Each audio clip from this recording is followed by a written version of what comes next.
binebenta na yan. Bilhin nyo na. Kasi ang may gustong bumili. Binibenta na po ito, mga manok na ito. Oh.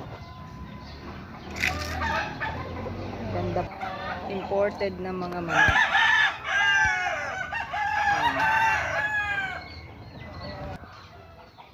Imported na manok.